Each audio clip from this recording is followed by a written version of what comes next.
Okay, so I'm riding down the road with Mr. James Anderson, and James, I want to know, what is the main three reasons why a person fails with their finances? You doing a video of that? I'm doing a video right now, going down the road. This is a better time as any. All right, man. Well. So you said the top 3 reasons why people fail in their finances. What's Yes. the top 3 reasons? All right. Yes.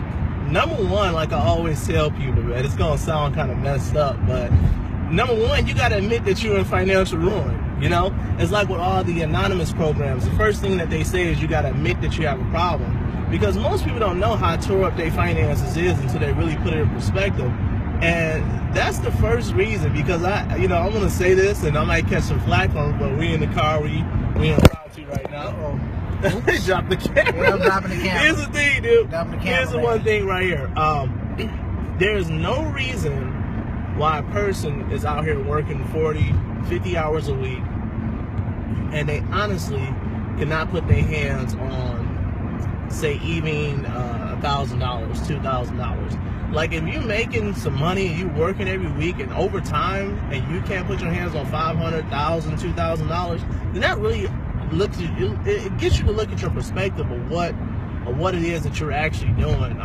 And it's sad to say, but most people are just in that situation. They just don't have any money, and it leads to number 2.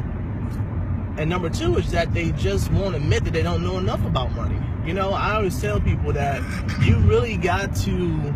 This traffic is ridiculous. What time is it? 11 o'clock? It's crazy. I always tell people that you don't know what you don't know, and there's really no reason for you to feel upset or to feel down that you don't know about finances. Because if you went to school for IT, you're going to know about IT. If you went to school for medical, you're going to know about medical. If you went to school for engineering, you're going to know about that. It doesn't mean that you know anything about money. So the reason number 2 is they just don't want to admit that they don't know enough, and they're not looking to try to learn more, because you got to learn more. It's a learning process when it comes with money, and that is the second part that I see. So number 1 is that they won't admit that they're in financial ruin, which most people that we work with are, and that's fine because we're there to help them. But number 2, they just don't know enough, and they're not really looking for the education part of it to really learn how they can fix their finances. And you said I gotta do 3, right? Yes. All right. The third one is, man, this is gonna be funny, but it's the truth.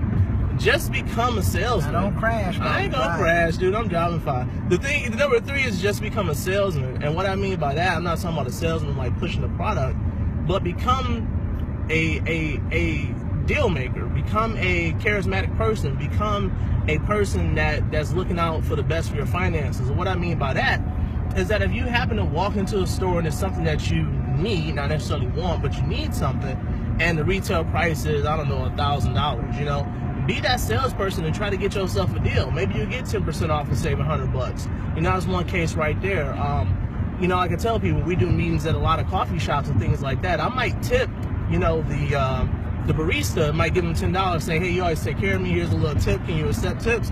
And I give them $10, and then when I come in there, you know, they say, well, okay, Mr. Anderson, here's a cup of coffee on the house. You know, that just saved me some money. Oh, here's a cup of coffee for your guest, or here's something extra. And it really helps out over time, because you're starting to really build relationships and build trust with people. And that's really what salespeople do. It's about building a relationship and building a trust. You know, so many people say, well, I'm not a salesman, you know, and I look back and I just tell them, like, hey, like, when you went and got your job, you had to sell yourself on it. Not only that, you had to sell yourself in the interview, you had to give a list of references, and then, you know, they had to do a background check and all those things like that, and then you had to sit up there for an hour and tell them why you deserve to have a job. Now, to me, that's selling, but people don't look at it that way.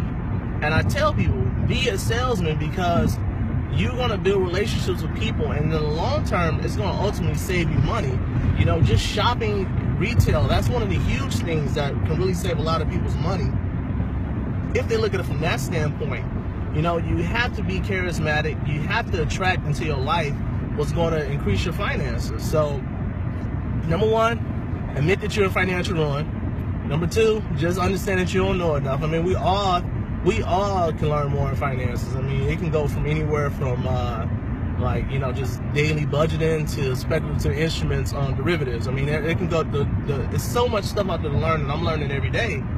And then number 3, just become a salesman. Become a salesman and be a steward of your money, and understand that there's ways that you can, you know, not haggle people, but you can get deals. You can get people to help you out, and ultimately it's going to reduce your costs on a lot of things, especially everyday items that people spend money on, like food, lunches, coffee. Like I tell people, do you even know your favorite lunch spot? Do you even know the waitress's name? Do you know how many kids she has? Do you know what she's planning to do? You know, if you start, and this comes from like How to Win Friends and Influence People, if you start really engaging with people, you'll be surprised at how much extra service and extra things will help you out, and tips and tricks that you'll get from people, and all types of stuff. It's limitless. It really is limitless. So that's the 3 things, man. Okay, all right. Well, there you have it. The 3 things that stop people from building their finances. This is John and James, the J&J Connection. J&J Connection.